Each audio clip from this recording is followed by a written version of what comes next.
Coucou tout le monde, j'espère que vous allez bien, que vous passez un bon début de week-end. Je reviens pour une toute petite vidéo parce que j'ai très peu de temps ce week-end, mais j'avais envie de faire une vidéo rapide vu que ce week-end c'est la pleine lune, c'est demain, le 9 octobre. J'avais envie de faire une petite vidéo rapide sur les énergies de cette pleine lune. Donc pour cela, j'ai pris deux oracles. Le Lumière de Fée que je vous avais présenté et l'oracle des animaux magiques. Alors on va simplement demander les messages, ce qu'il y a à savoir et à comprendre pour cette pleine lune en Bélier qui a lieu demain, donc le 9 octobre. C'est parti!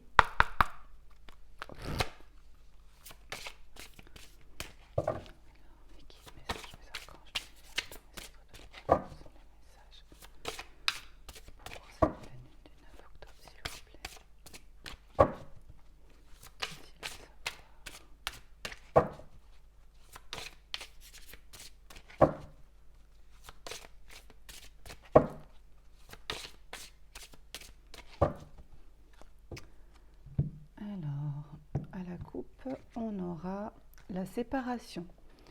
Alors avec cette pleine lune, on quitte quelque chose. On laisse une énergie, quelque chose d'ancien derrière nous. Alors, hop, je vais faire un peu de place. Voilà, c'est bon.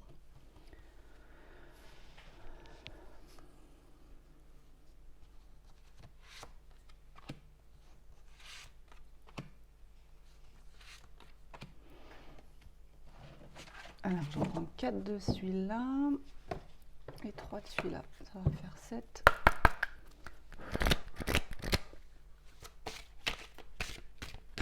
Oups.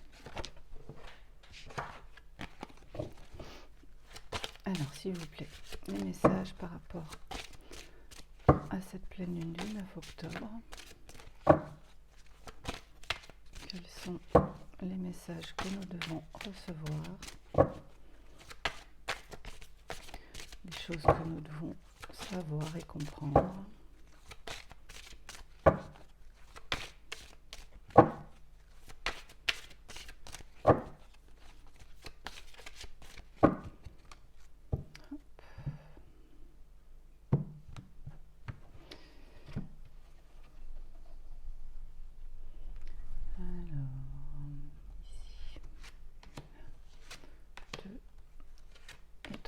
Voilà, on a nos 7 cartes. Alors, qu'est-ce qu'on nous dit? Donc, on quitte quelque chose. Ah, pour quelque chose de nouveau. On est guidé et il faut profiter de l'instant présent. Super. Alors, la patience. Là, ok, elle est pour moi, cette guidance. D'accord. Alors, donc, grâce à cette pleine lune, donc comme je vous disais, on laisse quelque chose derrière soi, on quitte quelque chose d'ancien et d'assez triste, une période de solitude, je dirais, mais de solitude plutôt intérieure. Ensuite, on a la rencontre, donc on quitte quelque chose on quitte quelque chose d'ancien pour quelque chose de nouveau, peut-être une nouvelle rencontre effectivement, et donc on laisse derrière soi ce qu'il faut quitter pour laisser place à cette nouvelle énergie. Pour ça, nous sommes guidés par nos guides de lumière, par nos anges gardiens, par peut-être aussi nos défunts qui veillent sur nous là-haut. Et donc, avec cette carte, on nous dit d'avoir pleinement confiance et d'être dans la foi la plus totale, parce que avec les guides derrière nous, tout ira bien de toute manière.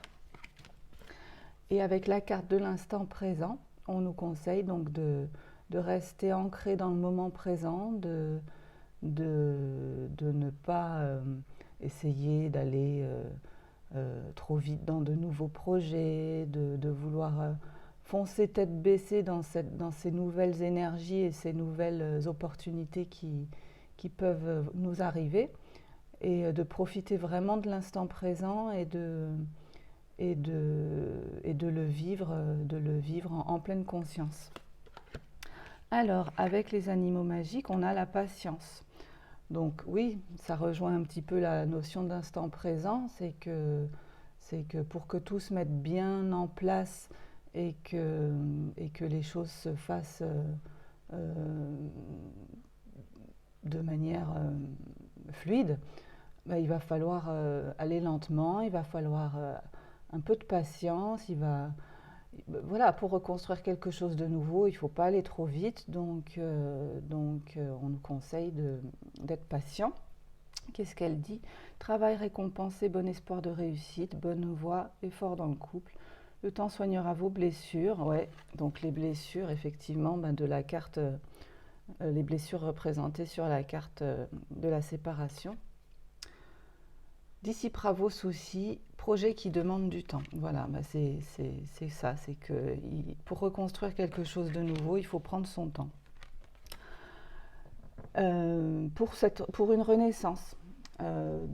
Voilà, derrière cette période de patience qu'on nous demande, enfin qu'on nous conseille tout du moins, c'est pour une belle renaissance et pour une période de renouveau complet, de transformation dans tous les domaines et d'une vraie nouvelle ouverture à soi et au reste du monde, en fait. C'est vraiment quelque chose qui nous permet d'être pleinement nous-mêmes, quoi. Avoir confiance en soi, vous vous élèverez de vos obstacles, comme le phénix qui renaît de ses cendres. Gardez espoir et ne passez pas trop de temps sur des choses inutiles ou négatives. Changement de situation. Voilà, donc effectivement, on a une belle renaissance, une belle transformation qui se profile suite à ces changements qui démarrent ce week-end, visiblement. Et on a, pour terminer, la campagne. Isolez-vous, prenez du temps pour vous, rejoignez la nature, faites une pause, restez immobile, renouez avec Dame Nature, soyez en paix. Excusez-moi, j'ai la voix un peu enrouée encore. Soyez en paix avec vous-même et prenez du recul. Voilà, donc le petit message de conclusion de cette guidance nous conseille toujours de prendre du temps pour soi, de ne pas aller trop vite, de ne pas vouloir mettre la charrue avant les bœufs et s'occuper de soi et de son bien-être en restant connecté à la nature qui fait partie de notre... On est des animaux nous-mêmes, hein, donc on a besoin de cette nature, on a besoin de ce lien et de cette connexion à la nature pour se ressourcer, pour être bien, pour se sentir en adéquation avec le monde qui nous entoure. Donc ne pas trop précipiter les choses et puis prendre soin de soi et profiter des bienfaits d'une belle balade en forêt ou d'une marche au bord d'une rivière, ou même au bord de la mer, hein, n'importe quoi qui vous fasse envie, qui vous plaise, parce que c'est toujours pour que les choses puissent se mettre bien en place dans vos vies, dans nos vies, il faut toujours commencer par être bien soi avant de pouvoir mettre les choses réellement en place. Si on n'est pas bien ancré, si on n'est pas bien dans de bonnes énergies, bien connecté à la nature qui nous entoure, on ne peut rien faire dans de bonnes conditions, quoi. Voilà, donc ça sera le conseil de fin de cette jolie petite guidance.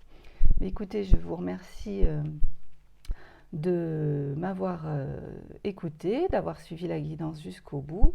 Je vous laisse parce que j'ai un week-end un petit peu chargé. Et puis je vous fais plein de gros bisous, je vous souhaite un très bon week-end et je vous dis à très bientôt.